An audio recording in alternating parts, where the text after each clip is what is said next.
Welcome dear all. आज इस video में हम NIOS के 12th स्टैंडर्ड यानी 12वीं का हिंदी सब्जेक्ट जिसका सब्जेक्ट कोड है 301 का चैप्टर नंबर 5 यानी कि पार्ट 5 करने वाले हैं और ये पहला वीडियो है। आइए वीडियो शुरू करते हैं। सबसे पहले हम रामधारी सिंह दिनकर की कविता पढ़ेंगे। ये कविता का 3 भाग है, तो हाँ आप देख सकते हो जो यहाँ पर जिस तरह से 3 भाग में ये कविता है रामधारी सिंह दिनकर की। तो पहला भाग यहाँ पर है और दूसरा ये और तीसरा ये भाग है। तो तीनों भाग को हम एक एक करके जो है अर्थ समझने की कोशिश करेंगे। चलिए शुरू करते हैं। पहले पहले अंश में या पहले भाग में इस तरफ पे कविता के पहला भाग लिखा हुआ है। पहला अंश जिसको कहते हैं, बैराग छोड़ बाहों की विभा संभालो, चट्टानों की छाती से दूध निकालो, है रुकी जहां भी धारा शिलाएं तोड़ो, पीयूष चंद्रमाओं को पकड़ निचोड़ो, चढ़ तुंग शैल शिखरों पर सोम पियोरे, योगियों नहीं विजयों के दृश्य जियोरे। तो यहाँ पर भारत पर प्राचीन के जो आक्रमण के पश्चात, ये उस समय की बात है कि जब भारत पर जो है चीन जो है आक्रमण कर रहा था, कवि ने देशवासियों को संबोधित करते हुए इस कविता की रचना की है और विभिन्न प्रतीकों के माध्यम से कवि देशवासियों में उमंग और उत्साह भरते हुए वीरता का भाव जगाना चाहता है तथा देशवासियों से उद्गम और पराक्रम की अपेक्षा करते हुए बैराग छोड़ने की बात करता है। आप कविता के इस प्रथम अंश को औजपूर्ण स्वर में पढ़कर उसकी व्याख्या पर ध्यान दीजिए। यानी कि ये जो कविता है इसको आपको बहुत ही उत्साह या जोश के साथ, औजपूर्ण का मतलब होता है जोश के साथ पढ़ना। कवि का विचार है कि हमें समय अनुसार आचरण करना चाहिए, यानी कि व्यवहार करना चाहिए। बैराग धारण करना प्रत्येक स्थिति में ठीक नहीं है, यानी कि चुपचाप बैठे रहना हर एक परिस्थिति में सही नहीं होता है। इसलिए वह देशवासियों से कहता है, तुम बैराग छोड़ो, अपनी भुजाओं की शक्ति को पहचानो, अर्थात संसार के प्रति जो उदासीनता का मार्ग छोड़कर सकर्मक बनो, अपनी शक्ति के अनुरूप तलवार और बंदूकें उठाओ और कठिन परिस्थितियों में भी अपना मार्ग खोजो, दुर्गम सीमाओं को पार करो और अपना लक्ष्य प्राप्त करो।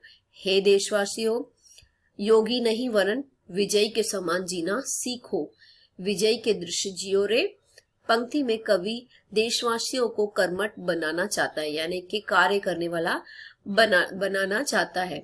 वह चाहता है कि देशवासी जीवन संग्राम में अपने कर्तव्य पथ पर सदा विजयी बने। इस पंक्ति में उपमा अलंकार का सौंदर्य भी दिखाई देता है। हम नेक्स्ट देखते हैं। हम इसी का हम दूसरा अंश देखेंगे। ये जो है आप पढ़ सकते हो, लेकिन हम जो है कविता का जो है अर्थ समझेंगे। जो दूसरा अंश है यहाँ पर आप देख सकते हो, स्वतंत्र जाति की लगन व्यक्ति की धुन है, बाहरी वस्तु यह नहीं भीतरी गुण है, नत हुए बिन जो अशीन घात सहती है, स्वाधीन जगत में वही जाति रहती है, वीरता छोड़ पर का मत चरण गहोरे, जो पड़े आन खुद ही सब आग सहोरे। तो इसका मतलब है इस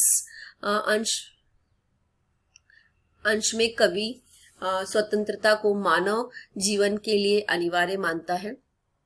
आजादी बहुत ही जरूरी है मानव जीवन के लिए और कहता है कि उद्यमी लोग ही स्वतंत्रता की रक्षा कर सकते हैं।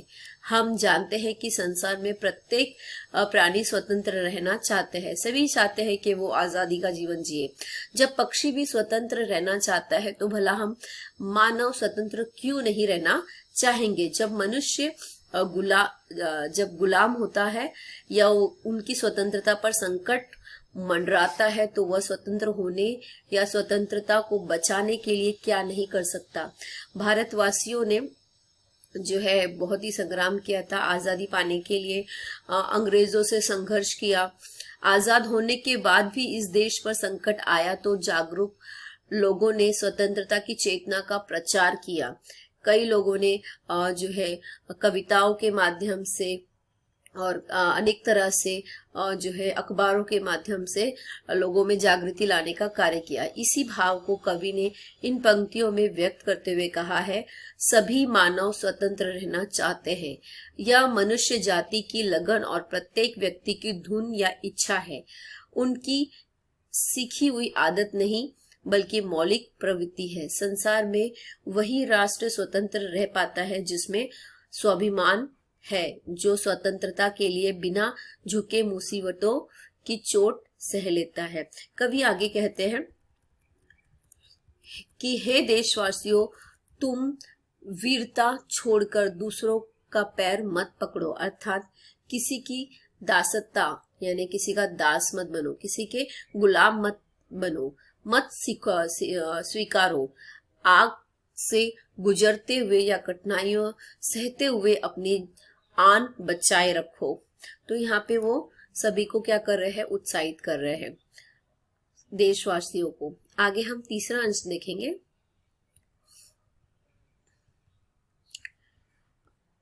यहाँ पर इस तरीके से लिखा है, आंधियां नहीं जिसमें उमंग भरती है, छातियां जहां संगीत से डरती है, शोषित के बदले जहां आंसू बहता है, वह देश कभी स्वाधीन नहीं रहता है। पकड़ो आयल अंधाड़ पर उजड़ चढ़ो रे, किचिरों पर अपने तन का चाम मड़ो रे।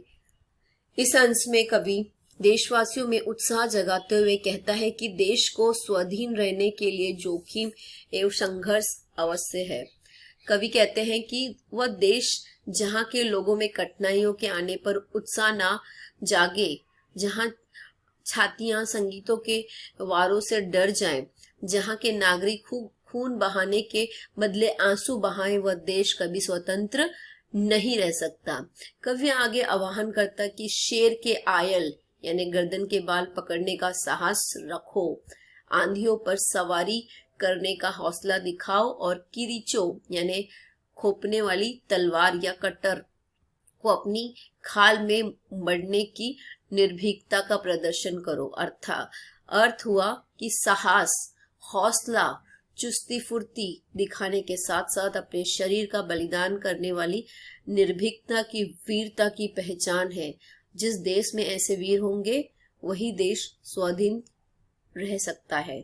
आशा है कि हे देशवासियों, तुम शत्रु की गर्दन पकड़कर शत्रु सेना पर टूट पड़ो। इस क्रम में तुम भी छत विछत हो सकते हो, मगर इसकी बिल्कुल भी परवाह ना करो। स्वाधीन रहने की कीमत मृत्यु भी हो तो उसका वरण करो। तो इसका यहाँ पर जो है उन्होंने बहुत ही अच्छी तरह से रामधारी सिंह दिनकर ने देशवासियों को उत्साहित किया है। आइए अभी हम हरिवंश राय बच्चन की कविता को देखेंगे। उससे पहले हम जो है रामधारी सिंह दिनकर की कविता का भाव तथा शिल्प सौंदर्य देख लेते हैं। दिनकर अपने विशिष्ट काव्य प्रयोगों से भाषा को लांछनिक बनाने में सिद्धार्थ है। इनके बहुत ही अच्छे तरीके से वो जो है उनकी कविताएं लिखते हैं। वे ऐसे प्रयोगों की छड़ी लगा देते हैं जैसे बाहों की विभा संभालना, चट्टानों की छाती से दूध निकालना, चंद्रमाहों को पकड़कर निचोड़ आदि। किंतु ये प्रयोग मात्र चमत्कार पैदा करने के उद्देश्य से नहीं होते, बल्कि इससे भाषा और भावों की सामर्थ्य बढ़ जाती है। तो उन्होंने जो भी लक्षणात्मक यानी कि जो भी प्रयोग वो करते हैं शब्दों का, तो उसमें एक सामर्थ्य आता है और भावना भी उसमें प्रदर्शित होती है।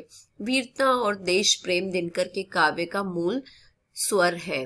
तो वो वीरता को जो है प्रथम स्थान देते हैं और देश प्रेम को उन्होंने बहुत ही खास माना है। वही उनका कविता का या काव्य का मूल स्वरूप है। प्रस्तुत रचना में दोनों का सुंदर साम्यन हुआ है। बहुत ही समानता से हम दोनों चीजें देख सकते हैं। प्रत्येक पंक्ति में प्रेरणा, उत्साह और उमंग से परिपूर्ण है। परिस्थितियों की मांग को समझते हुए कवि ने बैराग का खंडन किया है और वीरता की भावना को जगाने के लिए लाक्षणिकता का सुंदर उपयोग किया है। स्वतंत्रता के महत्व को समझाते हुए उसकी रक्षा का भी ओजपूर्ण शब्दावली में आवाहन किया है। दिनकर की कविताओं में भाषा का सुंदर प्रयोग मिलता है। भावना रूप भाषा और उसके संकेतों पर चलती दिखाई देती है। भाषा के तत्सम रूप के प्रयोग में वो अग्रिम दिखाई देती है, जैसे विभा, शिला, शैल, शिखर, पीयूषो, पीरत्व, शोषिन, अश्रु आदि। और कविता की लयात्मकता और गायात्मकता के सराहनीय है, यानी कि जिसमें लय से जिस तरीके से है और जिसे गाए जाने वाली हम कह सकते हैं कविता है, जिससे कविता के वाचन में अद्भुत आनंद आता है। अगर हम देखते हैं कविता की निम्नलिखित पंक्तियों पर अगर ध्यान दीजिए तो इनमें कवि ने लाक्षणिकता का प्रयोग किया है, जैसे बैराग छोड़ो बाहों की, विभा संभालो, पीयूष चंद्रमा को पकड़ो निचोड़ो, है ना। तो यहाँ पर बहुत ही सुंदर इसका वर्णन हम देख सकते हैं। और आगे हम हरिवंश राय बच्चन की कविता पढ़ेंगे और उनके बारे में सीखेंगे, लेकिन उसके लिए मैं एक अलग वीडियो बनाऊंगी, पार्ट उसका 2 होगा। तो ये हमारा चैप्टर नंबर 5 का पहला वीडियो है और हम जो है हम मिलते हैं अगले वीडियो में पार्ट 2 में, चैप्टर नंबर 5 का पार्ट 2। अगर आपको मेरे वीडियो पसंद आते हैं, लाइक करें, शेयर करें, सब्सक्राइब करें। Thank you.